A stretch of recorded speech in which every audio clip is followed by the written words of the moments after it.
3부 또 오후 성경 공부 가운데 함께 하신 여러분들 환영하고 축복합니다. 오늘 또 함께 민수기 내용 정리와 함께 신명기 그리고 여호수아서 1, 2장까지 할 수 있으면 거기까지 진도를 나가보도록 하겠습니다. 민수기 내용 정리 지난 시간에 우리 조금 함께 했던 내용들을 근거로 해서 복습하면 좋겠습니다. 제가 한 1분 정도만 드릴 테니까 여러분 민수기 내용 정리 혹시 쓸 말 있으면 한번 여러분 생각나시는 거 써보면 어떨까 싶습니다.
네, 시작하겠습니다.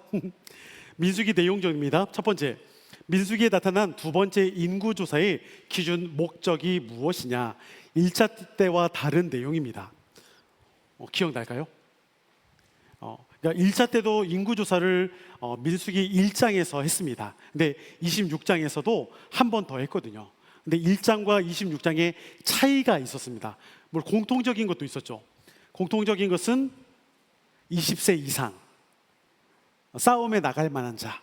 그런데 민수기 26장에서는 싸움에 나갈 만한 자 20세 이상은 동일한데 한 가지 조건이 더 붙었습니다. 그게 뭐냐면 26장 53절의 말씀이 이 명수대로 땅을 나누어 주어 기업을 삼게 하라. 그러니까 2차 인구조사 때는 이제 40년의 광야 시간이 거의 다 끝나가는 시점이거든요. 그러니까 땅을 이제 정복하고 그 땅을 기업으로 받게 되니까 이 한 가지 조건이 더 붙게 되었습니다. 두 번째입니다. 이스라엘 백성들이 민수기에서 얻었던 땅은 어디일까요? 네, 민수기에서 얻었던 땅입니다. 그러니까 원래는 가나안 땅을 얻어야 하는데 이것은 여호수아서 가서 얻게 됩니다. 근데 지난 시간에 민수기 때 얻었던 땅이 있다고 했어요. 맞아요. 요단강 동편입니다. 원래 하나님이 주시기로 했던 땅은 요단강 서편이거든요. 요단강 동편. 아마 지도에 보이시면 보면 지난주 이게 배터리가 다 닳았는데, 네. 그러니까 요단강을 기점으로 해서 요단강 동편. 그래서 두 지파판 루벤과 갓과 므낫세 반 지파까지 해서 두 지파반이 이곳을 나중에 요구한다라고 했습니다. 여기까지는 우선은 점령은 했어요. 그리고 여호수아서가 바로 뭐냐면 이 요단강을 건너서 여기 요단강 서편 지역을 정복하는 것이 바로 여호수아서의 말씀이라 생각하시면 됩니다. 세 번째입니다. 도피성은 어떤 곳이며 총 몇 곳일까요? 여러분, 도피성은 어떤 곳입니까? 부지 중에 살인을 저지른 자가 피할 수 있는 장소. 그렇죠? 근데 총 이곳이 6곳이라고 했는데 이 6곳이 알고 보면 레위 지파는 따로 기업을 받지는 못한다고 했죠. 다 흩어진다라고 했잖아요. 말씀을 가르치고 제사법을 가르쳐야 하니까 레위 지파는 그러니까 교사로서의 사명을 감당하기 위해서 다 흩어져야 합니다. 각 지파별로 흩어지는데 그래서 성읍을 얻게 되죠. 약 48개의 성읍을 얻게 되고, 여기 빨간색으로 표시되어 있는 것처럼 이렇게 첫 번째, 두 번째, 세 번째, 넷, 다섯, 여섯, 이렇게 여기도 있습니다. 하나, 둘, 세 개, 네 개, 다섯, 여섯 개. 근데 이렇게 퍼져 있는 이유는 뭐냐면 누구든지 도망가기 쉬운 곳, 그렇죠? 보통 그래서 하루길에 있다라고 하더라고요.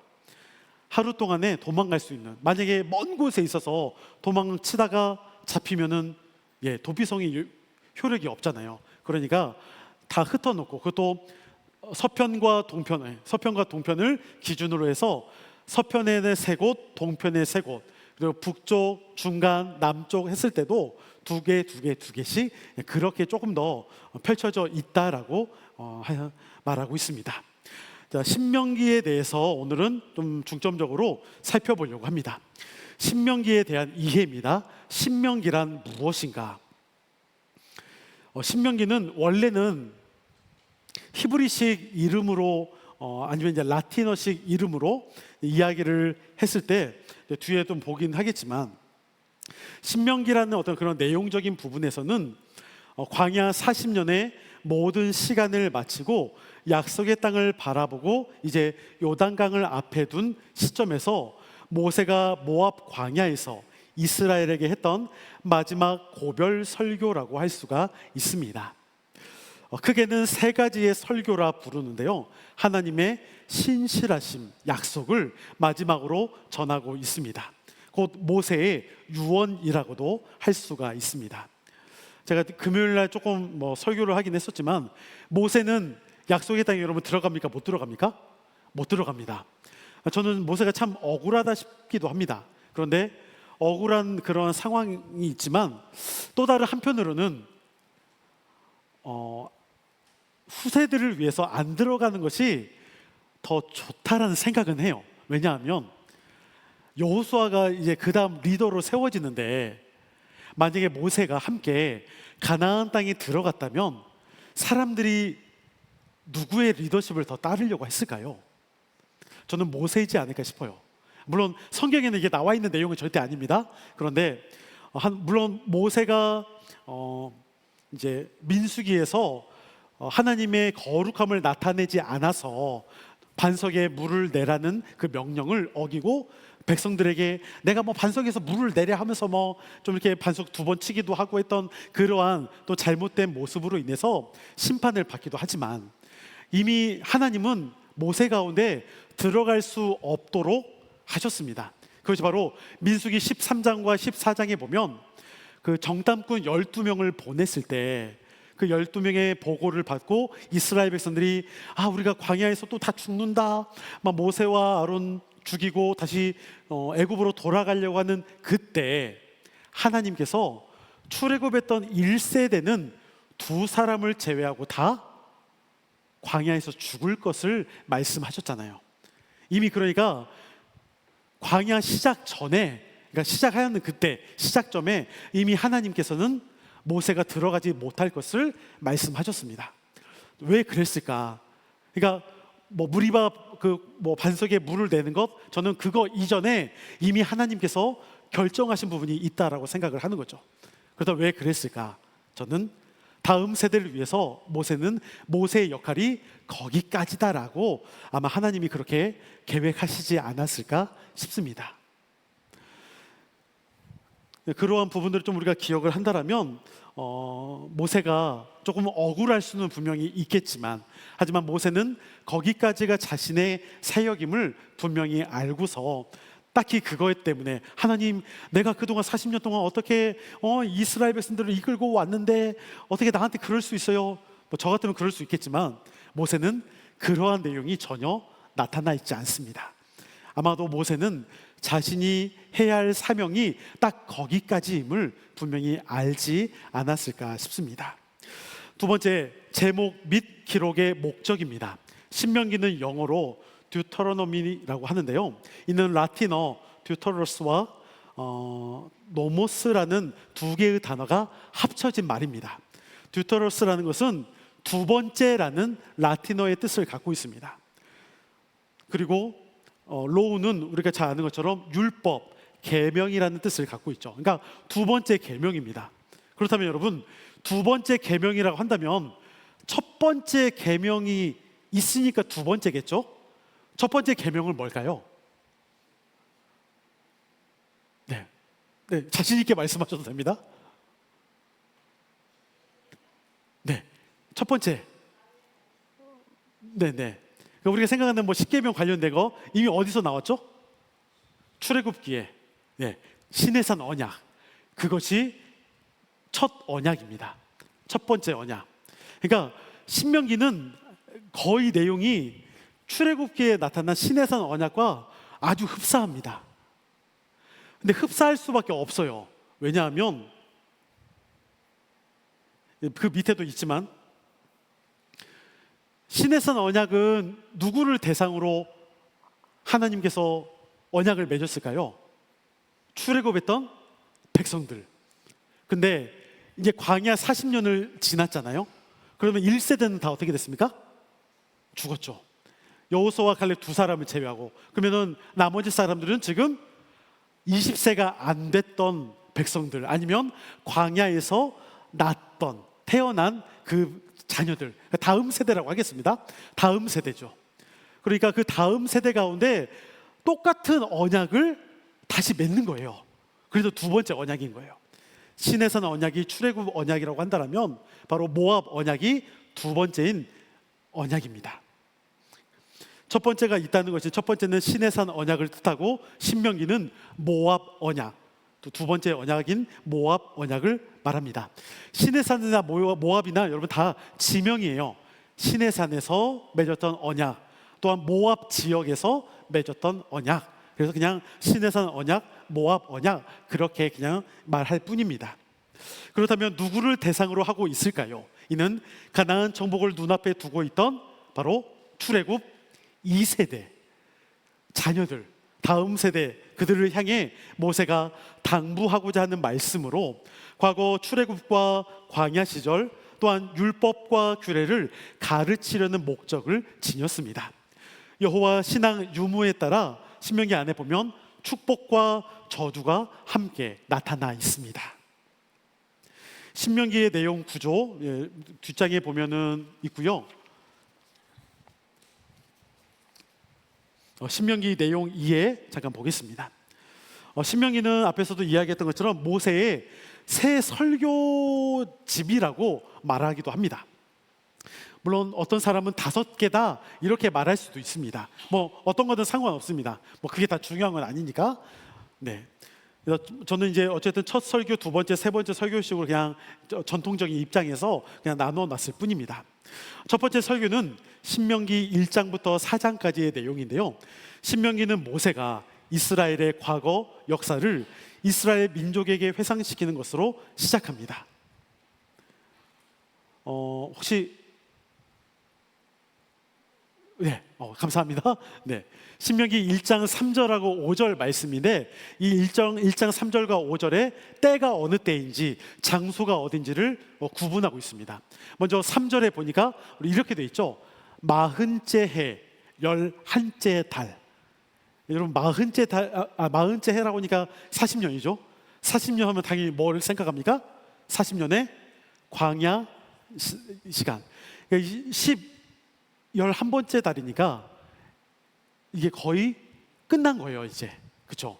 그러니까 거의 40년의 시간이 맞춰지는 그 시점이 바로 지금 모압 언약을 맺고 있는 상황입니다. 그러니까 1세대도 거의 다 이제 죽은 상황이죠. 그리고 5절에 보니까 모세가 요단 저쪽 어디서? 모압 땅에서 이 율법을 설명하기 시작했다라고 말합니다. 혹시 지도도 있을까요? 지도. 네, 네, 감사합니다. 출애굽에서 시내산 언약을 맺고 쭉 오다가 가데스바네아에서 민수기 13장과 14장에서 언약이 아니라 그 정탐꾼 사건이 있어서 하나님의 심판 때문에 배회하다가 결과적으로는 다시 이쪽 모압 지역으로 들어갑니다. 오늘 본문이 바로 이 모압 지역의 느보산이라는 곳에서 언약을 맺는데 이것이 바로 오늘 신명기의 말씀이라 생각하면 됩니다. 그리고 이 신명기 이제 말씀이 여기서 모압 언약, 어떻게 보면 신에 사는 언약의 두 번째 말씀을 함께 정하고 그 다음에 요단강을 건너는 게 다시 이제 여호수아서로 넘어오게 되는 거죠. 지도도 여러분들 조금 함께 이해하면서 말씀을 좀 보면 좋겠습니다. 이 역사는 언약을 다룰 두 번째 설교에 필요한 좋은 시작이 됩니다. 첫 설교에 백성들의 주의를 환기시키는 내용은 이스라엘이 불순종함에도 불구하고 하나님께서 이스라엘을 돌보셨다는 점입니다. 여러분, 이것을 정확히 알 수 있는 표현이 제가 저번에 한번 말씀드렸는데 기억나십니까? 이스라엘 백성들이 광야에서 엄청 많이 불순종했잖아요. 그런데도 불구하고 하나님이 약속을 결코 패하지 않으셨습니다. 그래서 제가 여러분들 가운데 이것을 증명해 주는 것이 어떤 거다라고 했었는데 기억나십니까? 이미 앞에서 오늘 배웠어요. 뭘까요? 인구조사예요. 네. 그러니까 만약에 이스라엘 백성들이 계속 불순종해서 하나님의 심판을 받는다라면, 그렇다면 약속의 땅까지 오지도 못하고, 아니 들어온다고 하더라도 많은 백성들이 죽었겠죠. 그런데 한번 살펴봤듯이 인구조사했을 때 남자만 60만 명이라는 그 숫자가 조금의 한 700명, 800명의 오차가 있긴 하지만, 그럼에도 그 60만 명 이상이 되는 사람들이 그대로 모압 언약 가운데, 우리 신명기 가운데 함께 있게 된다라는 것은 하나님께서 아브라함과 이삭과 야곱에게, 또한 출애굽하면서 약속했던 그 하나님의 약속을 결코 패하지 않고 저버리지 않고 끝까지 가지고 오셨다라는 것을 알 수 있다라는 것이죠. 두 번째 설교 신명기 5장부터 26장까지의 내용입니다. 제가 그냥 짧게 축약하겠습니다. 제가 짧게 축약한 이유는 이미 우리가 레위기나 출애굽기를 통해서 조금씩 우리가 살펴봤던 내용들이 이미 신해산 언약이 있기 때문에 그냥 제가 짧게 추렸습니다. 책 전체에서 가장 긴 부분입니다. 이 설교는 십계명을 반복함으로 시작합니다. 그때 모세는 일련의 법들을 발표합니다. 이 법들은 이스라엘이 가나안에 들어갈 때 그들을 인도하도록 주어집니다. 제사를 드리는 법들, 하나님의 백성들에게 요구되는 합당한 국가 조직을 다루는 법들, 내 이웃을 내 몸과 같이 사랑하라는 것이 실제적으로 무엇을 뜻하는가를 설명하고 있는 여러 민법, 상법, 그런 것들을 다 법들을 이야기하고 있습니다. 여기서 한 가지만 그냥 더 살펴보려고 하는데요. 여러분, 신해산 언약에서 우리가 일반적으로 중요하게 생각하는 것이 십계명이잖아요. 그러니까 신명기에서도 십계명이 또 나옵니다. 신명기 5장에 보면은 십계명에 대해서 한 번 더 말하는데 내용이 그냥 거의 똑같습니다. 그러니까 거의 똑같다라는 것은 뭐냐면 신해산 언약을 그냥 그대로 또 한 번 말하고 있는 것뿐이에요. 다만 누가 다르다? 그것을 듣는 대상이 다른 거예요. 1세대는 죽고 2세대가 남은 거니까. 네. 그러니까 그러한 부분들을 우리가 생각을 한다라면 신명기에 나타나는 모든 언약, 모압 언약은 신해산 언약과 거의 똑같다, 이렇게 생각하시면 됩니다. 그런데 신명기 5장의 9절과 10절이 십계명에 대해서 이야기를 하는데, 이 십계명에서 이렇게 말하는 장면입니다. 그 전에도 신해산 언약에서 있었는데요. 뭐냐면 9절에서 말하는 것은 여호와께 죄를 범했을 때, 특히나 하나님이 다른 우상의 것을 섬기지 말라라고 했는데 그것을 섬겼을 때 3, 4대에 이르러 저주를 받는다 했습니다. 제가 저번에 한번 설교를 했던 적이 있습니다. 여러분, 이스라엘 가운데 3, 4대의 저주가 있다라고 해서 일반적으로 우리도 이렇게 생각할 때 있잖아요. 우리도 좀 뭐가 좀 잘 안 풀리면 좀 어떻게 이야기할 때가 있습니까? 참, 내 팔자야. 아니면 과거에 그냥 우리 조상이 좀 죄를 많이 저질러서 그렇다고, 이렇게 이야기할 때도 있습니다. 근데 여러분, 신명기에서 말하는 3, 4대의 저주라는 것은 실제로 죄의 저주가 내 다음 세대에게 이어지고 또 다음 세대로 이어지고 그렇게 죄가 맞물려서 이어지는 것을 말하는 것이 아닙니다. 당시에는 3대, 4대가 함께 살아왔습니다. 그러니까 죄를 범했을 때 하나님의 심판을 받는 것이 함께 살던 그 가족들이 모두가 3, 4대가 심판을 받게 되는 경우가 있다라는 거죠. 하나님께서 저주를 계속해서 다음 때 이어져서 그렇게 말씀하시는 분이 아닙니다. 그렇기 때문에 우리가 말씀을 보게 되면 가끔씩 뭐 고라자손이라든가 아니면 여호수아서에 보면 우리가 아간이 죄를 범했을 때 그의 그 가족들이 함께 죄를 심판을 받게 되는 경우가 바로 이러한 모습이라는 것이죠. 그런데 죄와는 반대로 아까 보면 5장 10절 가운데 축복은 하나님으로부터 받는 축복은 몇 대까지입니까? 1000대까지 이른다라고 오히려 말씀하고 있습니다.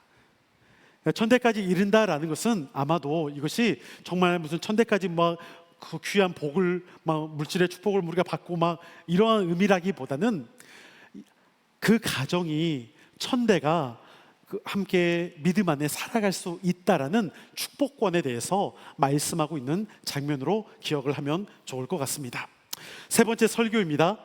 신명기 27장부터 30장까지의 내용에 보면 모세는 이스라엘로 하여금 하나님과의 언약을 갱신하라고 요청합니다. 그는 이것이 그들이 가나안에 들어갔을 때 해야 할 일이라고 지시합니다. 그들은 돌단을 언약의 영구한 증거로서 삼아야 하며 언약의 축복과 저주가 레위인에 의해 엄숙히 선포되고 백성들에 의해 인식되는 의식을 수행해야 할 것을 말합니다. 이런 교훈에 대해 백성은 동의합니다.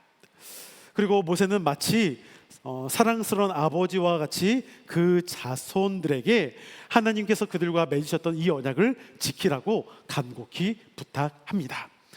네, 뭐 이러한 내용들을 신명기 좀 보시면 좋을 것 같고요.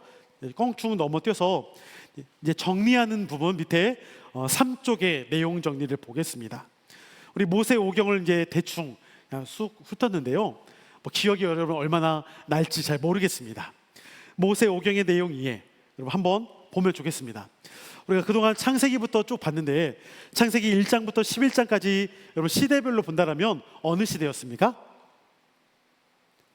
네, 우리 좀 이렇게 몇 주 지났다고 이제 또 이게 기억이 날똥말똥 그냥 어떤 시대였습니까? 말 그대로 창조 시대입니다. 네, 이 창조 시대 가운데는 원복음이라고 이제 표현되어지는 부분들이 있는데요. 창조가 있었죠. 또한 창세기 3장에 보면 선악과 그 죄에 이루한 타락이 있습니다. 그리고 6장에 가면은 그 죄가 점점 커지니까 하나님께서 인간을 지으셨음을 한탄하시면서 심판하시게 됐는데 바로 노아의 홍수. 네. 노아의 홍수가 있었습니다. 그리고 하나님께서 새롭게 홍수 심판을 통해서 그 방주도 지으셔서 그곳 가운데 다시 새롭게 창조될 수 있도록 하셨지만 그럼에도 불구하고 인간들이 계속해서 또한 타락해져 갔습니다. 그 절정이 11장에 가서 어떤 사건입니까? 바벨탑 사건. 자신들이 그렇게 하나님처럼 되고자 했던 어리석은 마음을 품었던 그런 모습이 있습니다. 그리고 주제는 창조, 타락. 하지만 그 타락 가운데서도 하나님이 구원의 은혜를 계속 베풀어 주셨죠. 구속. 바로 그러한 반복적인 내용들이 앞에 창조 시대 가운데도 계속 있어 왔습니다.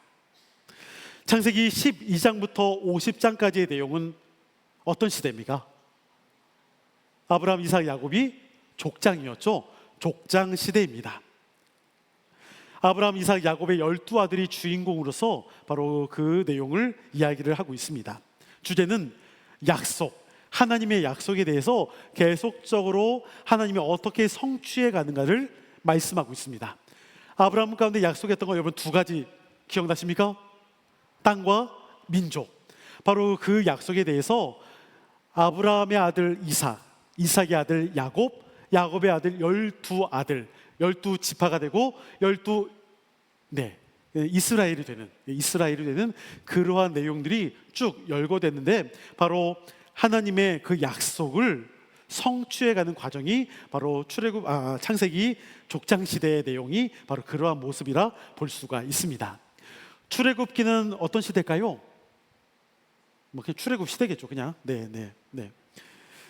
이 출애굽기 가운데는 어떠한 내용이 있냐면, 출애굽을 하게 되는 내용 10개 재앙이 있었고요. 또한 약속의 땅을 가기 전에 하나님과의 언약을 맺죠. 어디서? 시내산에서. 시내산 언약이 있습니다. 그리고 그곳에서 하나님께서 성막을 만들라고 하셔서 성막도 짓게 됩니다. 주제는 무엇이냐? 하나님께서 이스라엘을 선민으로 삼으셨죠. 그래서 그 이스라엘 가운데 어떤 나라, 어떤 백성이 되도록 하셨습니다. 어떤 나라일까요? 그 가물가물하시죠. 제사장 나라, 어떤 백성? 거룩한 백성. 그래서 출애굽기는 제사장 나라와 거룩한 백성이 되기 위해서 어떻게 해야 하는가? 그래서 때로는 제사장으로서의 사명을 감당하도록, 또한 거룩한 백성으로 하나님의 율법에 대해서, 또한 성막을 통해서 거룩한 백성이 되도록 그렇게 인도하시는 작업이 있습니다. 레위기는 그냥 우리가 다 뭉쳐서 원래는 출애굽 광야 시대죠. 제사법, 율법과 규례 등에 대해서 이야기를 하고 있고요. 제사장 나라와 거룩한 백성으로 살아가는 방법. 그래서 레위기는 율법을 통해서 어떻게 이스라엘 백성들이 하나님 앞에 죄를 졌을 때 나와야 하는지, 또한 믿음의 그 공동체, 성막을 중심으로 회중이 어떻게 살아가야 하는가. 그래서 거룩함, 정결함, 부정함, 이러한 것들을 통해서 거룩함 가운데 있는 것이 하나님께서 받으시는, 그리고 진 밖으로 갈 수밖에 없는 또한 부정함도 있다라는 것들을 계속 이야기를 했었죠. 바로 레위기가 그러한 살아가는 방법에 대해서 말하고 있습니다. 민수기도 말 그대로 출애굽 광야 시대입니다. 시내산에서 출발하는 내용이 있고 1년 동안 시내산에서 머물렀으니까요, 광야 40년의 시간을 보내는 내용이 민수기에 있습니다. 이스라엘의 범죄함과 하나님의 신실하심을 볼 수가 있습니다. 신명기는 오늘 잠깐 보긴 했지만, 신명기를 통해서 우리가 알 수 있는 출애굽 광야 시대였고요. 모세의 고별 설교, 시내산 언약을 두 번에 걸쳐 갱신한 거니까 이것은 모압 땅에서 맺은 언약, 모압 언약이라고 말하기도 합니다. 새로운 세대 교체가 일어납니다. 바로 출애굽 2세대 가운데 제사장 나라와 거룩한 백성으로 살도록 그렇게 인도하시는 내용이 바로 신명기의 말씀입니다. 자, 여러분 이제 마지막 향해 갑니다. 우리 한번 기지개 하고 조금 어깨도 돌려가면서 몸 좀 풀겠습니다.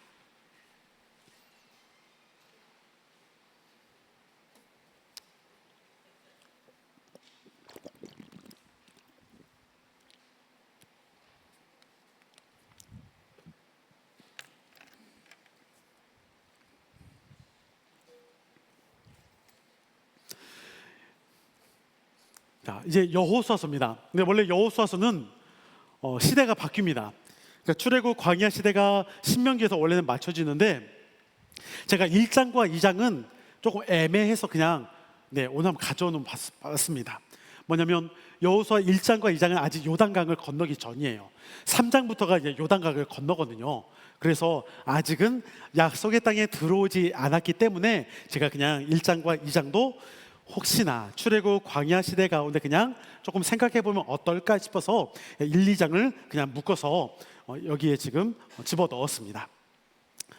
여호수아서를 통해서는 아브라함, 이삭, 야곱에게 약속하신 바가 비로소 성취됨을 보여줍니다.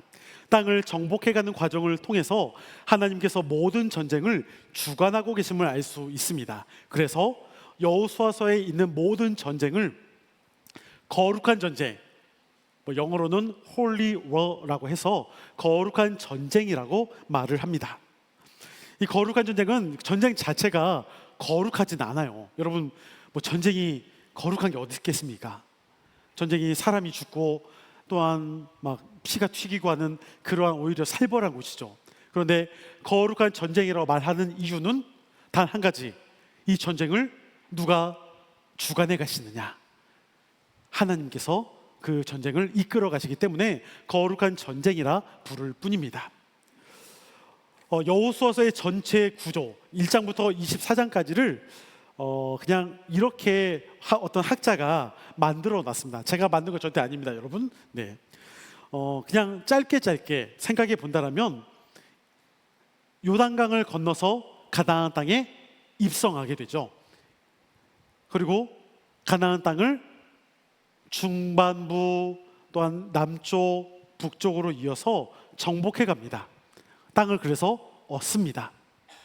세 번째는 이 땅을 이제 얻었으니까 각 지파별로 나눠 갖게 됩니다. 분배죠. 그리고 마지막이 뭐냐면 미래인데, 이 미래는 나중에 이제 22장부터 24장의 내용에 보면 신명기가 모세의 고별 설교라고 한다면 여호수아서 22장부터 24장까지는 여호수아의 고별 설교라고 합니다. 여호수아가 모세처럼 이야기하는 그런 내용입니다. 뭘 이야기하겠습니까? 내 땅을 누구에게 주어라, 뭐 이런 거 말고요. 누구는 주지 마, 뭐 이런 것도 아닙니다. 뭐겠습니까? 오직 여호와의 율법을 지켜라. 또한 이것도 그냥 지키는 게 아니라 가르쳐 지켜라. 자녀들에게도 가르쳐라. 그래서 유명한 말이 있어요. 뭐냐면 여호수아가 나와 내 집은 여호와를 섬기겠다. 너희는 어떻게 할 거냐? 그렇게 외치는 소리가 있습니다. 그때 백성들이 우리도 여호와를 섬기겠다. 그렇게 하면서 이제 끝나가는 과정이 있습니다. 그래서 뭐 주제는 입성, 정복, 분배, 미래. 또 핵심 단어는 건너라, 정복, 취하라, 분배, 나눠라, 미래, 섬겨라. 이렇게 나눠서 또 우리가 생각해 볼 수도 있습니다. 새로운 지도자 여호수아 1장입니다. 모세의 뒤를 이은 여호수아. 하나님께서 모세와 같이 여기신다라고 합니다. 하나님의 명령이 땅을 정복해라라고 해서 1장 6절에 말씀하고 있고요. 조건이 뭐냐면 여호와의 율법, 규례, 법도를 지켜라 이야기합니다. 그럼 내가 너와 함께 하겠다 말씀하시는데, 그런데 여기서 우리가 좀 한 가지 좀 이렇게 생각할 때가 있어요. 뭐냐면 여호수아 1장 7절, 8절, 9절에 보면 너는 마음을 강하게 하라, 담대히 하라, 두려워하지 말아라. 이러한 말씀이 계속 반복됩니다. 근데 그냥 우리가 일반적으로 생각하면 이렇게 생각할 수 있어요. 모세의 뒤를 이어서 여호수아가 리더로 그 역할을 감당하는 것은 엄청난 부담감일 거예요. 저는 저도 그냥 5대 목사로 오긴 왔지만 저도 이렇게 앞에 늘 서고 여러분들에게 설교 말씀을 전하고 가르치고 하는 것도 저도 부담이 되잖아요. 여러분, 제가 앞에 서는 걸 즐겨 한다라고 생각하진 않으시죠? 네, 저 올라오기 전에 기도하면서 심호흡을 매일 엄청 크게 합니다. 아이고 하면서 저도 그렇게 긴장하면서 올라와요. 저도 늘 부담감을 갖고 앞에 설 수밖에 없으니까요. 그러니까 어찌 보면 우리가 생각할 때 여호수아가 모세의 뒤를 이어서 그 역할을 감당한다. 또한 그 땅을 이제 정복해 가야 하니까 싸워야 하잖아요. 그러니까 그런 거에 대한 부담감도 있겠고. 그래서 하나님이 모세 가운데 너 걱정하지 마, 두려워하지 마, 좀 이렇게 뭔가 격려하기도 하고 위로한다라고 생각할 수 있습니다. 그런데 실제로 여호수아 1장 가운데 두려워하지 말아라, 걱정하지 말아라라고 말씀하는 것은 모세의 뒤를 잇고 또한 땅을 정복하고 하는 그 모든 과정 가운데 두려워하지 마, 이게 아니에요. 뭐냐면 이미 여호수아는 그걸 다 알고 있죠. 여호수아가 부담감을 갖는 건 뭐냐면 내가 하나님의 뜻을 그대로 따를 수 있을까예요.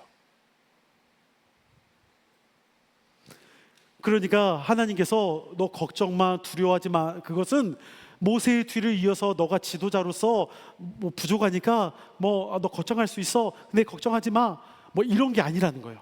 오히려 하나님이 약속의 땅을 정복해 가도록 이끄시도록 여호수아를 불렀는데 그 여호수아가 하나님의 말씀에 순종해야만 그 일을 할 수가 있는 거예요. 하나님의 말씀에 순종하지 못하면 그 일을 할 수가 없는 것이고, 그러니까 너 두려워하지 말아라. 네가 내 말만, 율례와 규례와 법도만 지키면 돼. 나머지는 내가 할 거야 라고 말하고 있어요. 저는 그것이 때로는 우리의 인생이지 않을까 싶습니다. 우리도 이것저것 막 두려워하고 걱정하는 거 많잖아요. 그냥 세상 살면서 내가 이것 때문에 걱정하고 저것 때문에 걱정하고 이게 또 잘 안 되면 어떨까, 미래에 대해서도 걱정하고. 근데 어떻게 보면 우리에게 정작 중요한 것은 이미 땅은 하나님이 주기로 약속하신 거예요. 그것이 지금 아브라함 때부터 계속 이어져 왔잖아요. 중요한 것은 뭐냐면 내가 하나님의 말씀을 지켜갈 수 있겠느냐라는 거. 그것이 우리 가운데 오히려 거룩한 부담감이 되기를 소망합니다. 날마다 우리가 하나님의 말씀을 지켜가는 것, 우리가 하나님의 나라를 살아가는 것, 그렇게 우리가 하나님의 나라를 살아가면서 정말 힘들어하고 아파하는 영혼들을 함께 보듬고 격려하고 위로하면서 그 일을 해나갈 수 있는 것, 그것이 오히려 우리 가운데 부담이 되고 그것이 우리 가운데 더 힘든 일이 되면 좋겠습니다.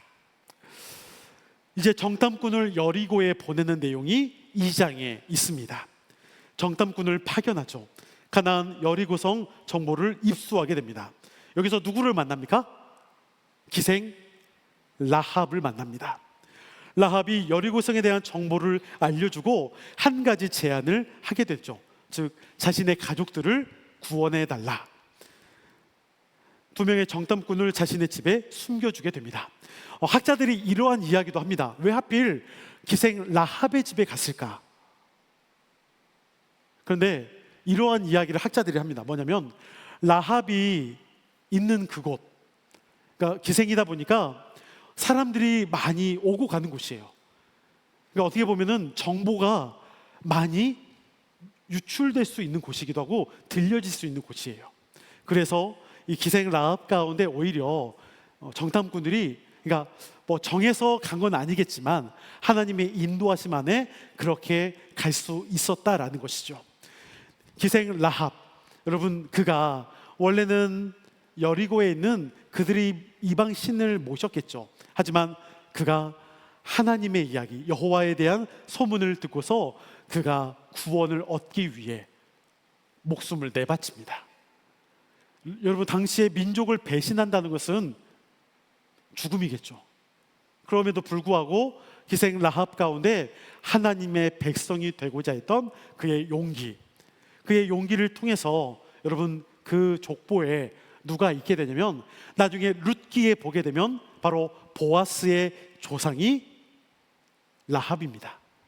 또한 그렇게 보아스를 통해서 룻기에서 통해서 결국 다윗이 등장하게 되고 그 다윗을 통해서 우리가 잘 아는 예수 그리스도까지 족보가 이어지는 은혜가 있게 됩니다.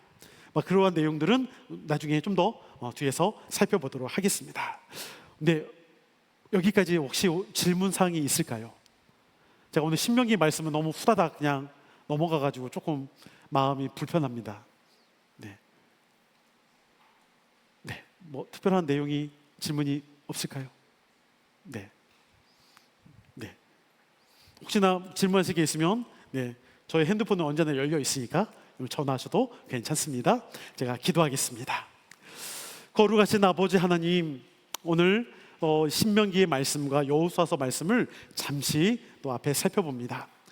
신명기의 말씀을 통해서 우리가 알 수 있는 것은 광야 40년의 시간 가운데 하나님께서 하나님의 백성들을 향한 그 약속을 결코 버리지 않으셨다는 것입니다.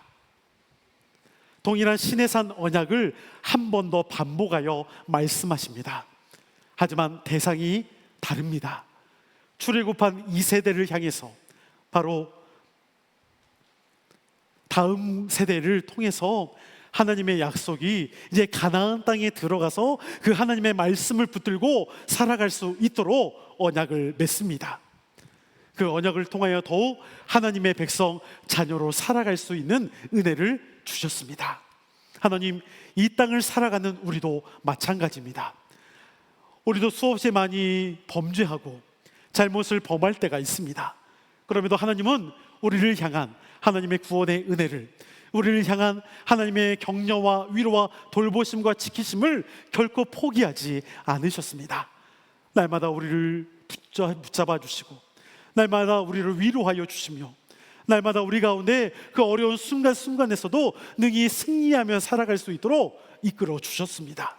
그 신실하신 하나님을 우리가 기억하며 날마다 살아갈 수 있도록 성령께서 우리와 함께하여 주시옵소서. 이제는 우리 주 예수 그리스도의 은혜와 아버지 하나님의 무한하신 사랑하심과 성령님의 감화, 감동, 역사, 교통 충만하심이 오직 예수 그리스도 안에서 참 쉼을 얻고 또 하나님의 그 약속 안에 날마다 살아가기를 소망하며 그 신실하신 하나님만 우리가 붙잡고 나아갈 수 있는 사랑하는 우리 모든 성도들 가운데, 우리의 가정과 직장과 또 학업과 또 우리의 앞길과 모든 일정 가운데 영원토록 함께 하시기를 간절히 축원하옵나이다. 아멘.